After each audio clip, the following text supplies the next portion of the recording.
nightmares in my head, I fear that the thoughts build up until I can't hear, that my mind fills up into a creature, and it haunts me somewhere much deeper.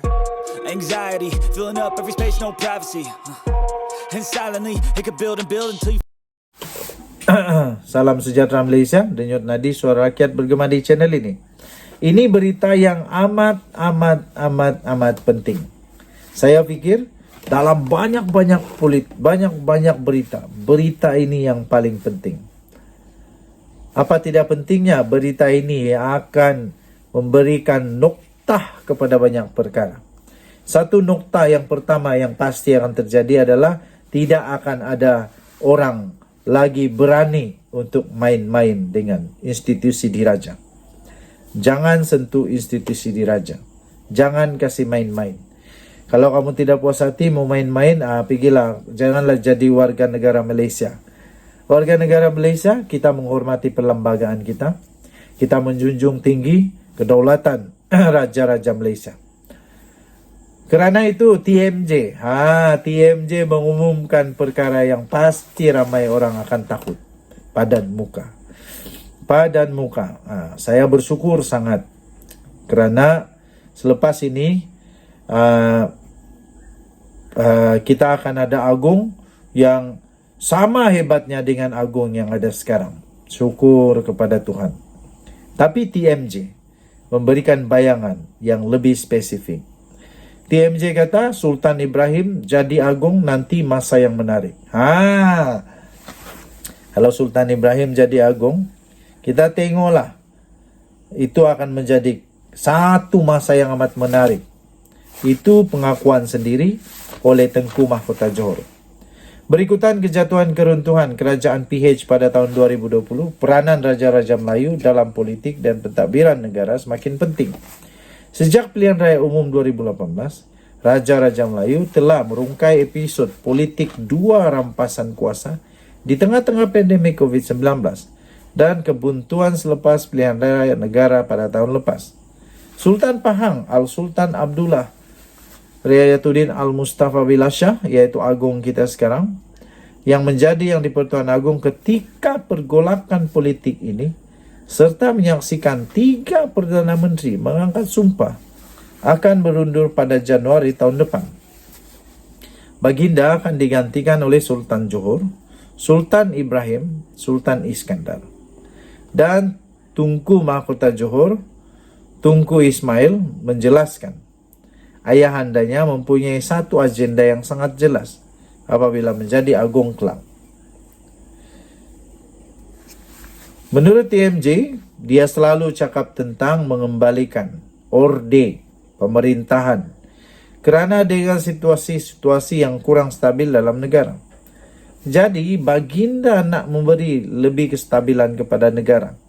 Kata putra mahkota itu pada siaran keluar sekejap bersama dengan KJ dan juga Saril. Pada malam rakaman itu dibuat. Tunku Ismail juga percaya pemerintahan ayahandanya akan menjadi masa yang menarik. Jadi ke bawah duli, Sultan Ibrahim ada rancangan dia. Dia nak bekerja sama ataupun berkongsi pendapat dan pandangan kepada Perdana Menteri. Kita akan lihat, katanya. Jadi selepas ini tak ada lagi yang boleh suka hatimu saja. Buat apa yang kamu suka buat. Tak. Sekali ini tidak akan suka-suka lagi. Apabila mengulas mengenai prestasi Perdana Menteri Anwar Ibrahim, Tunku Ismail berkata sebagai warga negara, baginda turut mempunyai hak untuk mengulas mengenai perkara politik. Kedua Sultan Ibrahim dan Tunku Ismail seringkali menyuarakan pendapat mengenai pelbagai isu baik di peringkat negeri maupun nasional. Sementara itu, putra mahkota Johor yang juga berkata, ayahandanya tidak akan berkompromi dalam hal menjaga kepentingan rakyat. Baginda berkata, dia akan menjadi agung yang no nonsense, sangat tegas bila berkaitan dengan kepentingan terbaik negara. Jadi dia tegas, tapi memahami, kata TMJ. Tunku Ismail memberi contoh Menteri Besar Johor On Hafiz Ghazi akan mendapatkan perkenan Sultan berhubung keputusannya dan baginda akan memberikan maklum balas dengan terus terang. Pelantikan On Hafiz sebagai Menteri Besar Johor pada 2022 merupakan antara detik krisis politik. Ini kerana BN Johor pada awalnya telah menggembar-gemburkan Hasni Muhammad akan kembali menjadi Menteri Besar sekiranya gabungan itu memenangi pilihan raya negeri. Walaupun BN menang majoriti 2/3 di negeri itu, namun pelantikan Hasni tidak menjadi kenyataan. Dilaporkan kerana campur tangan dari kuasa lebih tinggi. Sementara itu, Tunku Ismail berkata ayahandanya dan keluarga sedar akan tanggung jawab sebagai agung. Ini adalah tugas, tanggung jawab untuk negara, bukan Johor saja. Tapi anda nampak, apapun keputusan yang dibuat ataupun polisi ke bawah duli adalah agenda tersebut, kata baginda. Perkara itu pun akan beri manfaat kepada negeri Johor dan juga negeri-negeri lain secara tidak langsung, kata baginda lagi. Maksud saya, ia tanggung jawab yang besar, katanya lagi. Denyut nadi suara rakyat bergema di channel ini. Jangan lupa tekan butang subscribe, like dan share. Bye-bye. Salam sejahtera Malaysia. Muhyiddin kata habis kuasa Melayu. Muhyiddin kata habis kuasa Melayu. Yang habis itu kuasa kau. Bukan kuasa Melayu yang habis, tapi kuasa Muhyiddin yang sudah habis. Apalagi Muhyiddin punya kuasa. Dia hanya jadi pengurusi Perikatan Nasional saja. Ketua Pembangkang bukan, menteri pun bukan, MP sajalah. Nasib baik jadi MP. Kalau tidak, apa kuasa yang ada pada Mahyadin? Jadi ini ditempelak sendiri oleh Datuk Seri Anwar Ibrahim. Datuk Seri Anwar Ibrahim menegur segelintir pemimpin PKR yang dikatakan terikut-ikut dengan rentak pembangkang dalam isu perkauman. Mengambil contoh usaha membasmi kemiskinan di wilayah persekutuan. Perdana Menteri berkata ia adalah dasar yang dilaksanakan untuk semua kaum, bukan hanya ditujukan kepada kaum tertentu saja. Kata Perdana Menteri Anwar Ibrahim, dia kata orang Melayu kena faham. Orang Melayu kena faham ini bukan dasar yang tidak pro Melayu. Yang India mengatakan mana projek untuk kaum India. Setiap Melayu, India dan China di wilayah persekutuan, semuanya dibantu tanpa dikecualikan, katanya.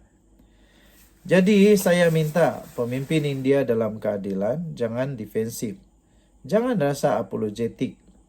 Kerana pemimpin parti India yang menjerit, masa mereka berkuasa, adakah mereka tidak terbabit dalam sakau menyangkau mengambil harta rakyat?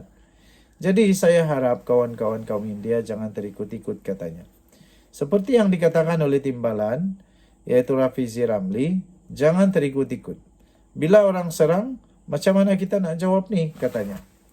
Beliau berkata demikian ketika menyampaikan ucapan penggulungan pada Kongres Nasional PKR 2023 di Pusat Konvensyen Antarabangsa Putrajaya PICC di sini hari ini.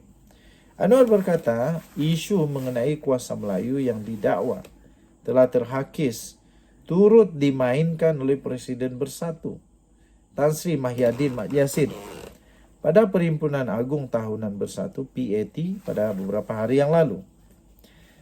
Ini ucapan Presiden Bersatu. Habis kuasa Melayu, katanya. Apa yang Anwar kata? Yang habis tu kuasa kau. Kuasa Muhyiddin yang habis, bukan kuasa Melayu. Melayu tetap berkuasa. Perdana Menteri kita orang Melayu Islam. Jadi tak pernah ada masalah itu. Yang masalah ialah yang rasa bermasalah itu Muhyiddin Yassin sebab dia punya kuasa sudah tiada. Yang habis itu kuasa kau, kata Anwar. Program Melayu sekarang bahawa saya lebih berkesan, kata Anwar. Lebih banyak dan tahun depan kita ada Kongres Bumi Putra untuk mendengar supaya ada analisa yang betul, katanya. Perdana Menteri yang juga adalah Presiden PKR, Datuk Seri Anwar Ibrahim, tampil menyampaikan ucapan penggulungan dan penangguhan pada Kongres Nasional Parti Keadilan Rakyat 2023 di Pusat Konvensyen Antarabangsa Putrajaya PICC hari ini, yaitu pada 26 November yang lalu. Pening, semakin banyak bikin pening ni. Harap-harap, saya harap-harap lah. Siapa saja, sama ada pembangkang kah, sama ada di kerajaan kah. Kalau boleh hentikanlah main isu 3R ini. Rakyat bosan sudah. Lagipun tidak baik. Tidak baik untuk menyentuh 3R ini. Akhirnya siapa yang susah juga? Diri sendiri. Nanti polis datang tuh. Menyiasat, buka laporan. Kerana memang itu sudah termasuk dalam undang-undang. Tidak boleh sentuh 3R. Jadi, kalau mau juga, apalah. Sendiri mau tahulah. Sendiri mau tanggung.